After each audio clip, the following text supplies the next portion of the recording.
সকাল সকাল আজ মনটা খুব খুশি হয়ে গেল, কারণ প্রদীপ আমাদের তিনজনের জন্য 3টে গোলাপ নিয়ে মেয়েদের 2টো হাতে দিয়ে আমাকেও কিন্তু হাতে দিয়েছে, ক্যামেরা করা হয়নি। আর গোলাপগুলোকে তো বাঁচিয়ে রাখতে হবে বলো, এত কষ্ট করে নিয়ে এসছে ভালোবাসার জিনিস। ফুল আনতে গেছিলো তখনই পেয়েছে, নিয়ে এসছে। আমার যেহেতু ফুলদানি নেই তাই আমি একটু কাঁচের গ্লাসে করে রেখে দিলাম। সুপ্রভাত বন্ধুরা, তোমরা কেমন আছো? আশা করি নিশ্চয়ই ভালো। আমরা সকলে খুব ভালো আছি, সুস্থ আছি। তারপর একটা পার্সেল এসেছিলো, এই মাইগ্লামের এই লিপস্টিকটা অর্ডার দিয়েছিলাম, অফারে ছিল তাই নিয়ে নিয়েছি। খুব ভালো কিন্তু। আর আমি ভালো কি করে বুঝলাম, আমি হাতে দিয়েছিলাম একটু কালারটা দেখার জন্য, তা দেখলাম অনেকক্ষণ মানে পরের দিন পর্যন্ত কিন্তু ছিল, একটু ম্যাট ফিনিশ আছে কিন্তু ভালো। তোমরা পারলে নিয়ে নিতে পারো, অফার চলছে ফ্লিপকার্টে। তারপরে আমি চলে গেলাম টিফিন করতে, কারণ টিফিনে না কেউ মানে রাত্রিরে রুটি টুটি সেরকম কেউ গরমে খাচ্ছে না। বাসি রুটি রয়েছে, কি করবো, আবার তরকারি করব। শসা পেঁয়াজও ঘরে ছিল, আমি ওদের রোল করে দিলাম। আমি নিজের জন্য একটা করেছিলাম, বেশ ভালো হয়েছে। আর ছোটো মেয়েটারও দেখছি খুব কাশি হয়েছে, খুবই কাশি, বুকে ঘর করছে।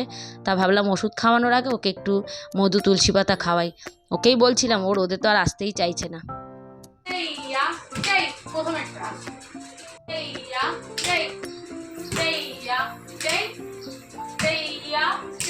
এবারে চলে আসলাম রান্নাঘরে। ও একটু ডান্স প্র্যাকটিস করাচ্ছে বোনকে। আজকে শনিবার, ডান্স ক্লাস যাওয়ার ছিল কিন্তু ও যাবে না, কারণ ওদের 2 বোনের এক জায়গায় নেমন্ত্রণ। আমার মানুর বড় মেয়ের মানে এক বান্ধবীর গৃহপ্রবেশের নেমন্ত্রণ। তা ওরা যাচ্ছে, আমাদের তো খেতে হবে। আমি তাতাই প্রদীপ আছে।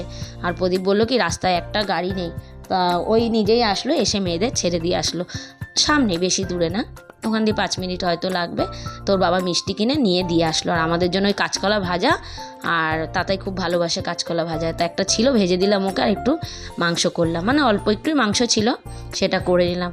আর প্রদীপ আসার সময় একটু জাম নিয়ে এসে, সেটাকেই আমরা একটু মানে ওই কী বলে গন্ধরাজ লেবু টেবু দিয়ে মাখা খেলাম। জাম মাখা খেতে সত্যি খুব ভালো লাগে, আর জাম তো শরীরের পক্ষে খুব উপকার বলো। তারপরে বিকেলবেলা ঘুম থেকে উঠে আগে অনেকগুলো কাজ করলাম। এই একটা গরমকালে সুবিধা, যখন তখন মাথা ঘষা যায়। কালকে যেহেতু পরের দিন রবিবার, তাই শনিবারেই আমি একটু মোটামুটি কাজ সেরে রাখি, রবিবার একটু কাজটা কম করব বলে মাথা ঘষে উঠেছি। কিন্তু দেখো পুরো ঘেমে গেছি। সন্ধেবাতি দিয়ে দিলাম, সন্ধেবাতি দিয়ে তাতাইকে নিয়ে আমি একটু বেরিয়ে গেলাম মার্কেটে, কেন টুকিটাকি কিছু কেনার আছে। আর ওর সঙ্গে আমার বেড়াতে সত্যি খুব ভালো লাগে, কারণ ও একটু আমার মেয়েরা তো একটু চুপচাপ থাকে, ও একটু আমার সঙ্গে বকবক করে, তো আমার খুব ভালোও লাগে ওর সাথে বেড়াতে। তো ওকে নিয়েই আমি বেরিয়ে গেলাম। তারপর গিয়ে দেখছি এখানে অনেক রকমের পাঁপড় বসেছে, আর ওকে আর ছাড়ে সেই পাঁপড় দেখে, মানে এটা না মানে ওটা না। তো ওর পছন্দের কতগুলো পাঁপড় নিলাম, আর ফুচকা পাঁপড় নিয়েছি। ফুচকা যেদিনকে করবো অবশ্যই তোমাদের দেখাবো। আমরা দার্জিলিংয়ে গিয়ে এই যে কেনা ফুচকাগুলো না খেয়েছিলাম, পাঁপড় ফুচকাগুলো খুব ভালো খেতে। তারপর একটু আমের সময় না ফ্রিজে আম না থাকলে পাগল পাগল লাগে, আম নিয়ে একটুখানি অ্যাপেলোতে চলে গেলাম। অ্যাপেলোর এই ফেস ওয়াশটা আমার বড় মেয়ের খুব শ্যুট করে। আগে 3টে ছিল কম্বোতে, এখন হচ্ছে 2টো করে দিয়েছে। তারপরে একটু ফুচকা খেয়ে আমি আর তাতাই মোমো পার্সেল করে নিয়ে বাড়িতে চলে আসলাম। বাড়িতে বসেই খেলাম। আর রাত্রিবেলা না রুটি ফুটি করিনি, রুটি আর তরকা কিনে নিয়ে এসে দেখো ওকে বলছিলাম আম খাবি, না বলছে না, কিন্তু আমটা এত স্বাদ, ও আটিও চুষছে। তারপর আসার সময় বাজার দিয়ে কচুর শাক নিয়ে এসেছি, তা ছোলা ভিজাতে হবে। আমার নিরামিষ কচুর শাকই ভালো লাগে, আর এর মধ্যে একটু বাতাসা মৌরি ভিজিয়ে রেখেছি। তো ভিডিওটা কেমন লাগলো অবশ্যই কমেন্ট করে জানিও।